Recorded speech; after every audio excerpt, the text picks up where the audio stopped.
My name is Daniel, and this is the story I never thought I would tell. If you saw my life from the outside, you'd probably think I had it all figured out. A good career in finance, a wife, 2 kids, a steady home. I was the type of man people described as responsible. The kind of guy who worked hard, came home on time, paid the bills, tucked his kids in, and kissed his wife goodnight. Safe, predictable, reliable. And for years, I thought that was enough. I thought being consistent, being loyal, being a provider, that's what a man was supposed to do. That's what I was taught. That's what I believed. But life has a cruel way of showing you that sometimes, no matter how much you give, it will never be enough for someone who doesn't value it. I married Miriam when she was just 21. She was beautiful, vibrant, full of energy. I was a few years older, already working, already thinking about the future. At the time, I thought marrying young was a blessing. I thought, here's a woman who will grow with me, who will build a home with me, who will walk through life with me. We had 2 kids, a boy and a girl, and if you asked me back then, I would have told you my life was perfect. I worked long hours, but I always made time for my family. I thought I was giving them the best of me. My time, my energy, my commitment.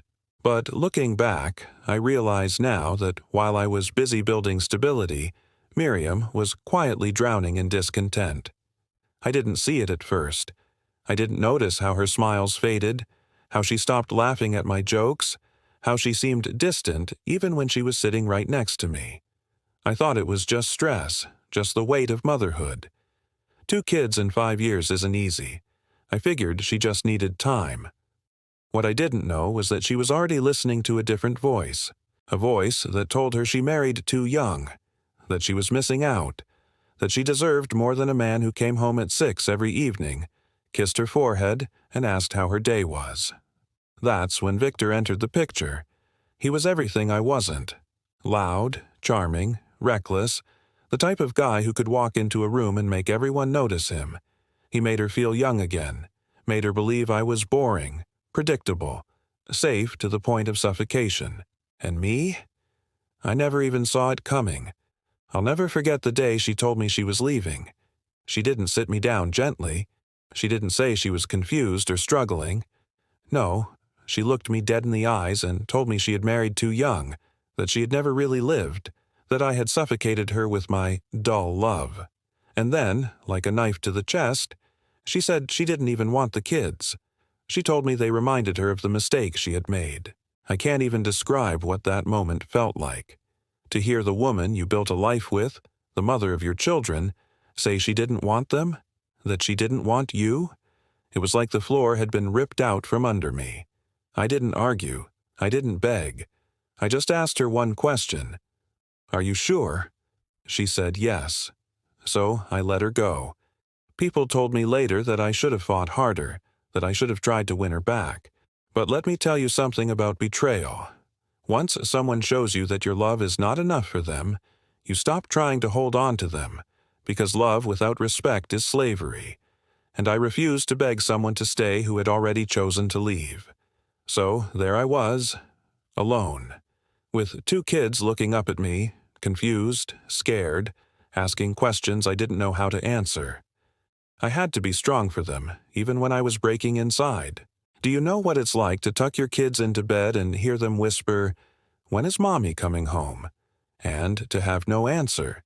Do you know what it's like to go to work all day, then come home and play both father and mother, and still try to smile so your kids don't see your pain?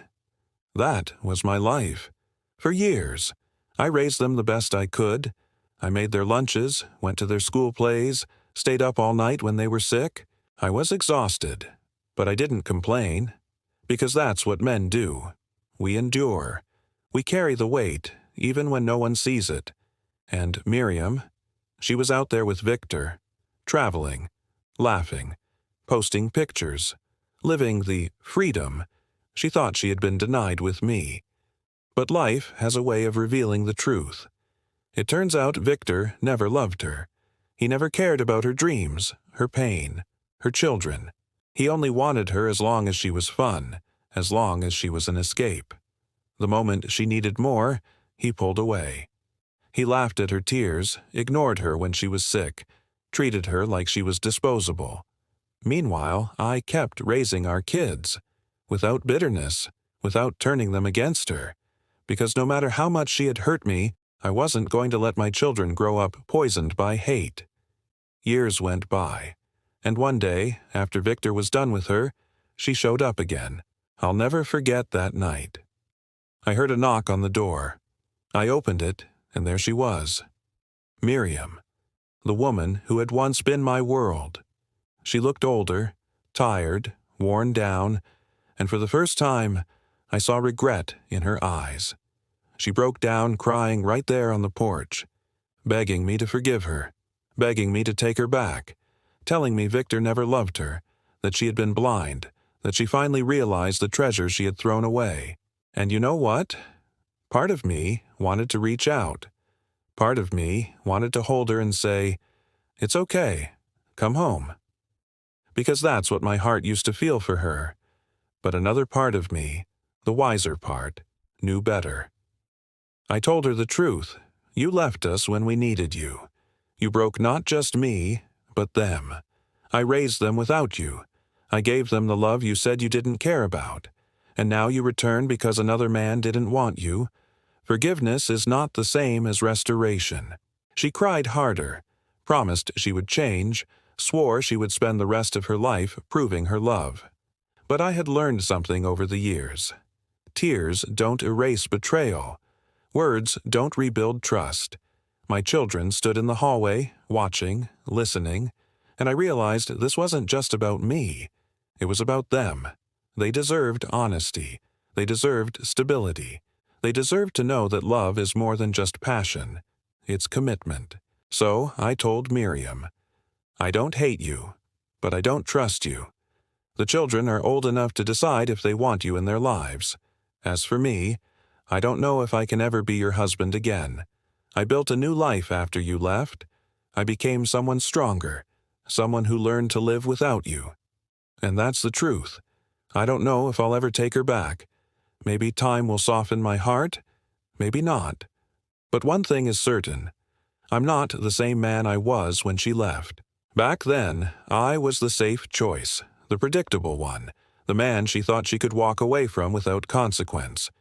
But now I am the man who raised 2 children alone, the man who survived heartbreak, the man who learned that real strength isn't in holding on to someone. It's yes in letting them go when they no longer value you. And if there's one thing I've learned through it all, it's this. A man can give his whole heart, his whole life, his whole soul. But if a woman doesn't see the value in it, she will throw it away for dust. And when she comes crawling back, it will never be the same. Because once trust is broken, love becomes just a memory.